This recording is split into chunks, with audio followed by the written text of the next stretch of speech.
Friends, तो आइए अपने एनसीईआरटी सॉल्यूशन के लिए तैयार हो जाइए। हम बिहार बोर्ड के जो एनसीईआरटी बुक है उसका चैप्टर 3.3 एक्सरसाइज 3.3 का क्वेश्चन नंबर 3 का दूसरा क्वेश्चन लेकर आए हैं। हमने इसमें प्रतिस्थापन विधि बताया जो हमारे पिछले वीडियो में आप लोग देख सकते हैं निकालकर। तो चलिए इसमें भी प्रतिस्थापन विधि से ही इसको हल करनी है, समझ गए। इसलिए हल करनी है कि वही चैप्टर का ये क्वेश्चन दिया गया है और इसके बाद वाला जो चैप्टर है ना वो विलोपन विधि है, तो उसको हम भी बताएंगे।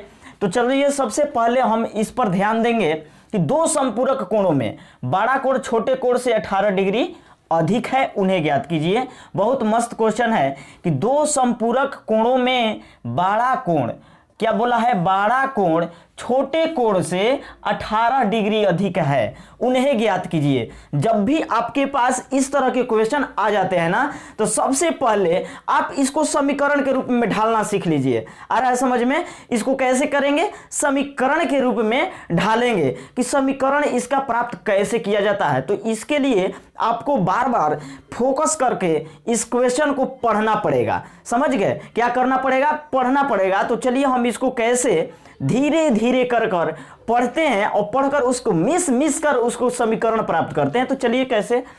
दो संपूरक कोणों में सबसे पहले जान लीजिए कि दो संपूरक कोण बोला है ना, दो संपूरक कोणों में बड़ा कोण छोटे कोण से 18 डिग्री अधिक है। देखिए दो संपूरक कोणों का योग जो होता है 180 डिग्री का होता है। कितने डिग्री का? 180 डिग्री का। तो सबसे पहले जान लिए आप लोगों ने संपूरक कोण। संपूरक कोण के मतलब में समझ में आ गया कि दो कोणों का योग 180 डिग्री, कितना हो? 180 डिग्री हो, ये संपूरक कोण कहलाते हैं। तो इसमें दिया है अब बड़ा कोण, एक दे दिया बड़ा कोण छोटे कोण से 18 डिग्री अधिक है, जबकि बड़ा कोण का मान हमको नहीं मालूम है और छोटा कोण का भी मान हमको नहीं मालूम है। तो सबसे पहले हम मान लेते हैं suppose that, such that, let, इस तरह से इंग्लिश मीडियम वाले भी देख सकते हैं, कोई दिक्कत नहीं होगा। तो देखिए कैसे करते हैं, लिखेंगे माना बड़ा कोण। देखिए डायरेक्ट यहां लिखिए बड़ा कोण। बड़ा कोण क्या है? x डिग्री है। हमने क्या माना? x डिग्री माना। छोटा कोण भी मान लीजिए, छोटा कोण आपका y डिग्री हो गया, y डिग्री है। अब बोला है, अब इसके बाद चलिए हम जानते हैं कि संपूरक कोणों में संपूरक कोण, तो सबसे पहले संपूरक कोण प्राप्त कर लेते हैं। क्या प्राप्त कर लेते हैं? संपूरक कोण प्राप्त कर लेते हैं। तो बड़ा कोण को और छोटा कोण को,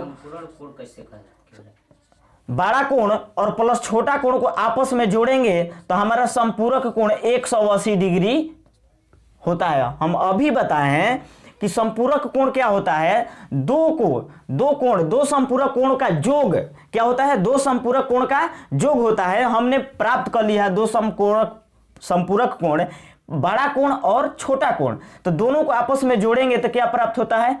180 डिग्री। यहां 180 कोई पूछ सकता है कि कहां से आया, तो यहां लिख सकते हैं चूंकि दो संपूरक कोणों का योग कितना होता है?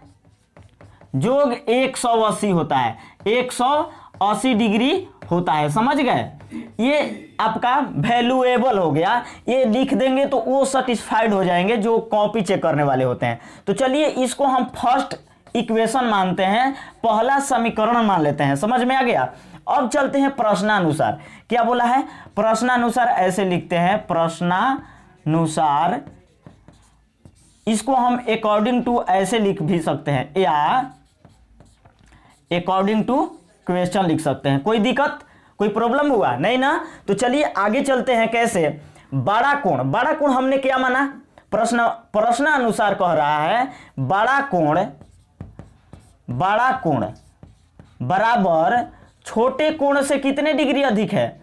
छोटे कोण से अधिक के लिए जानते हैं क्या को होता है? प्लस होता है। बड़ा कोण बराबर छोटे कोण प्लस 18 डिग्री, समझ गए?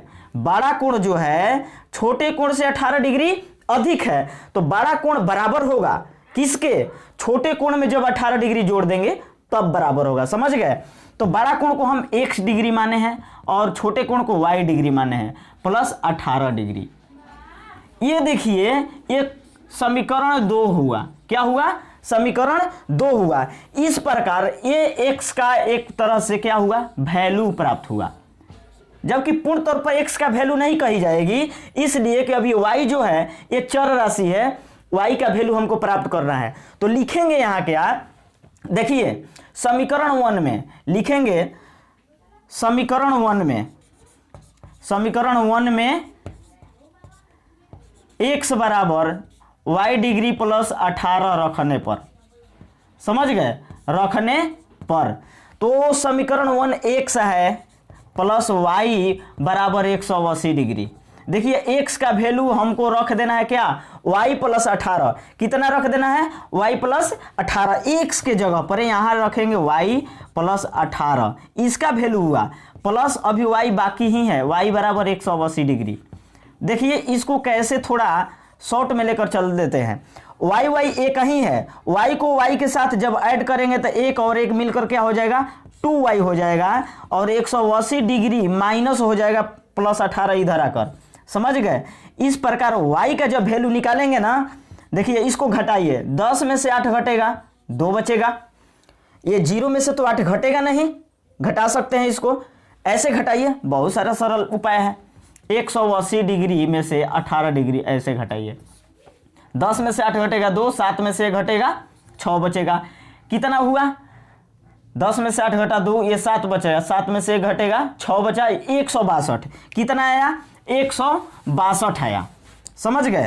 तो ये आपका 162 हुआ इस तरीका से। अब देखिए 2 और y के बीच में गुणा है ना, तो इसके बटा में क्या हो जाएगा? 2 आ जाएगा। अब y का वैल्यू प्राप्त हो रहा है, देखिए यहाँ कैसे कटाइए, 2 8 16 हो गया, 2 से 2 कटेगा एक बार में, यानी कि y बराबर यहाँ हमारा आया 81 डिग्री। यह क्या हुआ? 81 डिग्री। y को क्या माने हैं? छोटा कोण। यहाँ आपका छोटा कोण निकलकर प्राप्त हो गया। समझ गए? क्या निकलकर प्राप्त हुआ? छोटा कोण आपका प्राप्त हुआ, y बराबर 81 डिग्री। तो इसके बगल में हम ऐसे छोटा कोष्टक देकर यहाँ लिख सकते हैं छोटा कोण। क्या लिखेंगे? छोटा कोण। अब आगे चलते हैं, अब लिखेंगे क्या? समीकरण 2 में लिखेंगे, समीकरण 2 में y बराबर 81 डिग्री रखने पर। समीकरण 2 कितना है?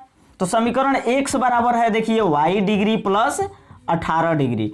x बराबर y का मान हमको 81 है, 81 रखते हैं, प्लस 18 रखते हैं, ये भी डिग्री में है, ये भी डिग्री में है। x बराबर जब निकालेंगे तो 1 के साथ 8 को ऐड करेंगे तो 9 होगा, और इस 8 के साथ 1 को ऐड करेंगे तो 9 होगा, यानी कि x बराबर 99 डिग्री आया।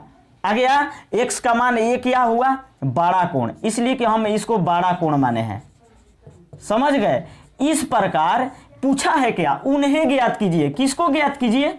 तो बड़ा कोण को और छोटा कोण को ज्ञात कीजिए। तो बड़ा कोण, देखिए छोटा कोण यहाँ आपका निकल कर आ गया, ये एक आंसर हुआ, और बड़ा कोण यहाँ निकल कर आ गया 99 डिग्री, एक आंसर हुआ। समझ गए? इस तरीके से इस क्वेश्चन को बहुत अच्छे से हल करेंगे, अच्छे मार्क्स मिलेंगे।